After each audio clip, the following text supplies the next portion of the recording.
All right, so we just got done watching UFC 309. In this video, we're going to be talking about Charles Oliveira versus the Michael Chandler fight. But later on, I will be uploading the John Jones versus Stipe Miocic fight. So make sure you guys subscribe to the channel if you guys don't want to miss that. But let's go ahead and talk about this fight because it was pretty freaking interesting. Um, Everything about this fight was super interesting, from the fight itself to the interviews. And let's go ahead and talk about it, man. So Charles Oliveira pretty much dominated Michael Chandler from round one all the way to round four. And let's go ahead and talk about these crazy instances where Michael Chandler fought with a low freaking IQ. And it's insane because this dude was posting all these videos of him being in the gym, of him having these crazy intensity workouts. They don't translate well to fights, if I'm just being completely honest. Like, there is no doubt that Michael Chandler is a specimen.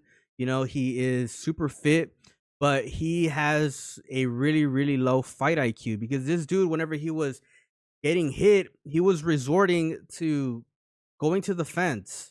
And that's kind of a mind boggling decision that he was making, because when you go to the fence, you make yourself more susceptible to getting hit because you can't disengage really. And it makes you more susceptible to getting taken down, which is something that we saw Charles Oliveira do continuously from rounds one all the way to round four. And he was able to put a lot of damage on Michael Chandler and even almost ended the fight a couple of times.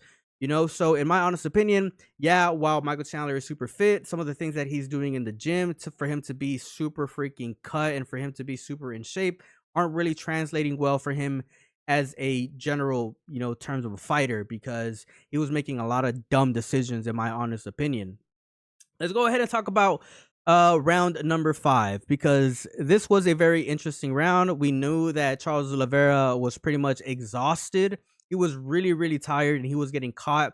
And Michael Chandler almost sealed the deal. He almost got the upset win, because from rounds one all the way to round four, they were all Charles Oliveira.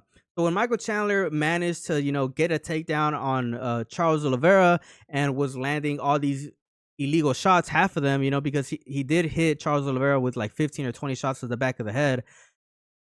I don't know what the fuck that was all about.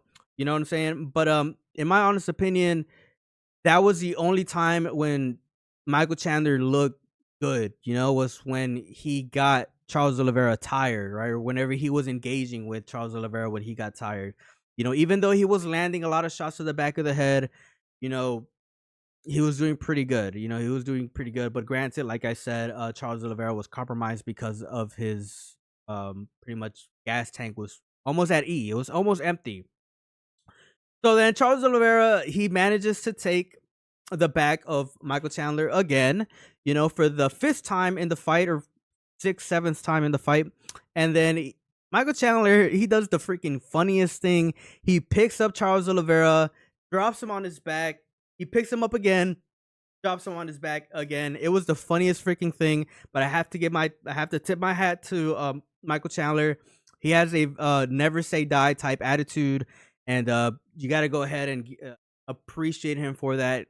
Give him his kudos for that. Even though, yeah, I do think that he fought like a dumbass for a large majority of the fight. The attitude that he brought into this fight was a good one, in my honest opinion, because he does have a never say die type mentality, which is always good to see. It's always good to see. As fun as Michael Chandler is to watch, needs to work on his IQ, man. If I'm just being completely honest, um, it's a shame, really, that Michael Chandler missed out on a lot of opportunities these last 2 years waiting on Conor McGregor. You know, um, Michael Chandler is a fun fighter to watch. You know what I'm saying? I just hope that he stays active from this point forward, which is another segment that I want to talk about in this video. And that is the post fight interviews. Look, in my honest opinion, this brought back like a lot of really good vibes, because it's been a minute since we've witnessed a fight like this, Um so Charles Oliveira is probably gonna face off against Islam Makhachev. Islam Makhachev even tweeted out a couple of days ago that whoever wins is probably gonna get the title fight, And Charles Oliveira said that, whoever is next in line he's willing to face, and that most likely is gonna be Islam Makhachev.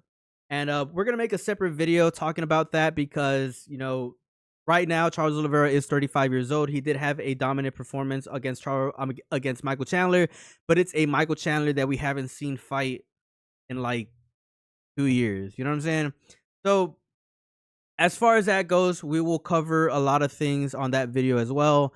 So make sure you guys subscribe to the channel. Subscribe to the channel so you guys don't miss out on that important video, because there is going to be a lot to talk over and a lot to go over, because, you know, Charles Oliveira is, in my honest opinion, heading towards the tail end of his career.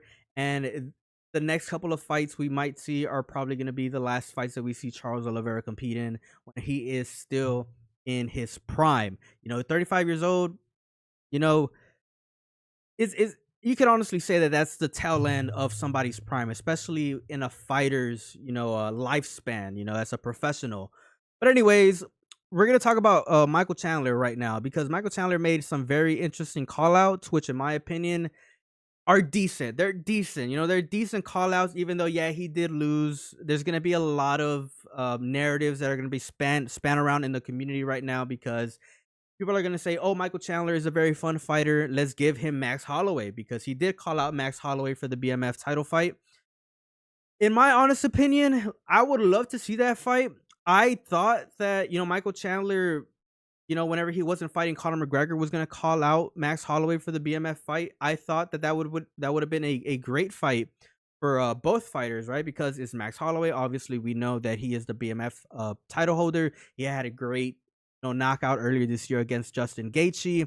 It made sense for Michael Chandler to take that fight as well, because we all know that he was waiting around for Conor McGregor, even though Conor McGregor has been pretty much, you know, not been the most consistent, I guess, fighter in terms of expectations, because he has canceled fights and he hasn't really made it clear on when he's coming back. So, in my opinion, that is a very interesting call out. And if that just so happens to go down, you know, you can't really count out both fighters, because Michael Chandler obviously, you know, still able to perform, you know, and of course, you know, Max Holloway, even though, yeah, he got knocked out in his last fight, we all know that he looked a lot better, you know, fighting at lightweight. So that would be a very interesting fight to witness, without a doubt. His second call out, in my honest opinion, made me freaking cringe a little bit. Mainly for the fact that he had such a bad performance against Charles Oliveira. He almost won that fight, I guess, you know, but that was because Charles Oliveira was gassed. But then he goes out and calls out, you know, Conor McGregor for a second time, which, in my honest opinion, I feel like he was trying to make a little bit of a meme out of the moment, but it would make sense, right? It would make sense why he would call out Conor McGregor, and I'll tell you guys exactly why. It's because, you know, fighting Conor McGregor, honestly, you know, it's a money fight. It's a red panty night fight. You know what I'm saying? And I feel like Michael Chandler, he isn't fighting for titles anymore. He isn't trying to be a champion anymore. He is still an exciting fighter. He is still drawing out crowds. People love to see this guy fight. You know, he is still a fighter that is, I guess, exciting to, you know, watch perform. So, and I think right now more than ever, he's gonna try to, you know, make as much money fights as possible, because he is headed towards 40. He's headed towards retirement. And I think that right now it would be smart for him to try to make as much money as possible in the sport while he still can. And calling out Conor McGregor, obviously, if that fight ever does land at some card, is going to be a huge fight, going to be a huge money fight. And Michael Chandler is going to make a big ass paycheck off of it. But that's pretty much it. It was a very interesting fight to witness. Charles Oliveira versus Michael Chandler. Very interesting fight nonetheless. The entire vibe of that fight from start to finish, like I said, was just chef's kiss, if I'm just being honest, man. It brought out like a little bit of a vintage vibe, you know, that I haven't felt in a couple of years, you know, watching this, you know. So it was a good fight to witness, great fight. But let me know what you guys think down in the comment section below. As always, it was a pleasure. Peace out and have a good one.